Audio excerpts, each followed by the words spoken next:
Hello everyone, my name is Relax and Panic and this is a reaction to RWBY.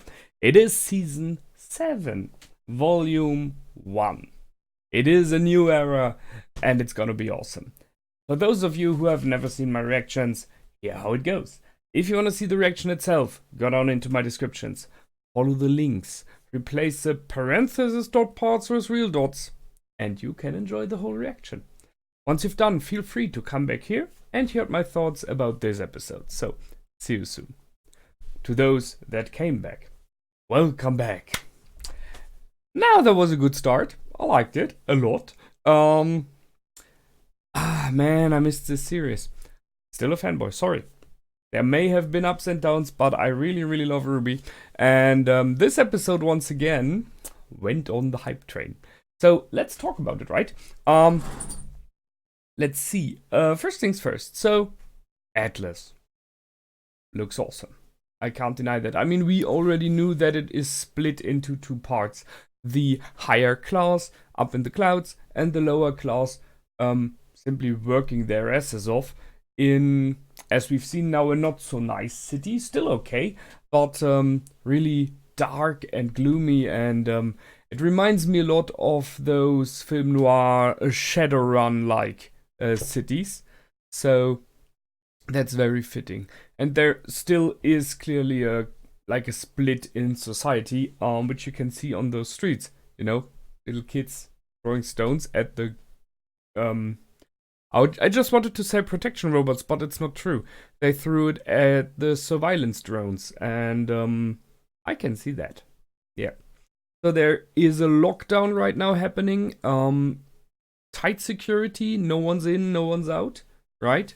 And that leaves this good old question: what do you value more, your security or your freedom? And I think that is the edge they are right now dancing on. Ironwood seems to have taken this security step, and a bit too much, as it seems, and is not very liked. And there is someone, we have seen some posters of someone named, I think it was Hill, this female, who was in the intro as well, and on some posters. So I guess she's possibly like a counterpart to him. We will see. I guess we will learn about her. So that's that part. Then we've seen some sprays like show your teeth, which is clearly towards the fairness to stand up, to be strong. We have seen some negative comments from this one drunken guy about fairness. So it's still going on. Although I really expected it to be more aggressive. It's okay, we are in episode 1, right? But they showed a lot of the things they mentioned already and additional stuff. So they set up a really nice base work there, groundwork. I like it. The only thing I don't like, but that is high level, is how easily our guys and girls were captured. I mean, okay, the aces are special operatives, sorry. So they're really good, and I guess they're good at catching people.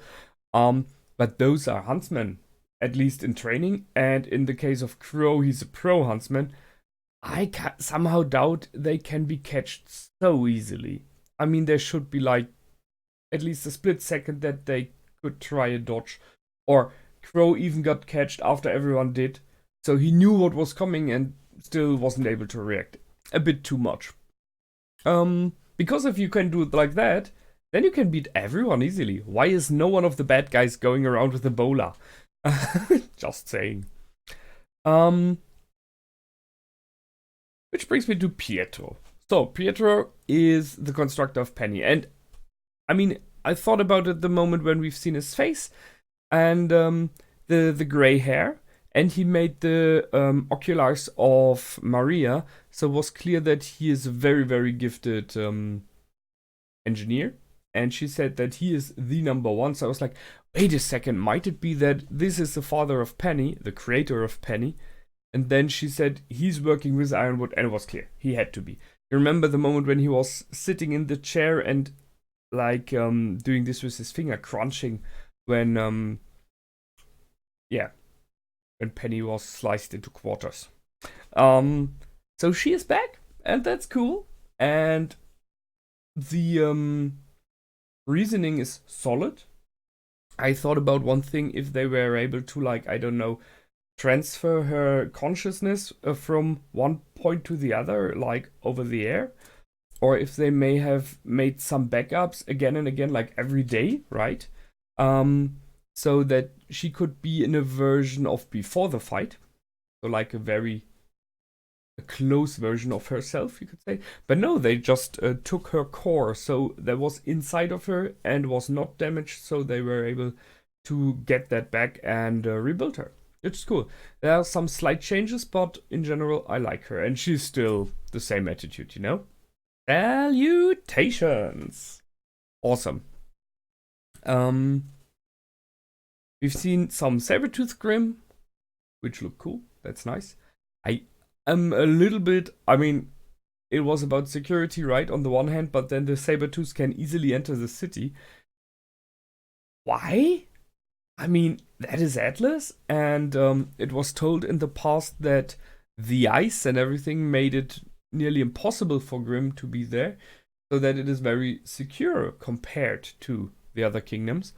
And yet, those Sabertooths show up in the middle of the city, of the main city. I can only guess that Salem possibly increased her numbers there, that she put up more pressure, which would make sense, because right now the effect is that Atlas is staying at home, guarding itself, and the moment that you get your enemy to not move out but to stay in defensive positions, you've won the war, right? So let's guess Salem just put on more pressure so that she can handle those that are left outside, and Mental, being the strongest, or Atlas being the strongest power, is just staying at home. It would be great for her. Maybe that's it.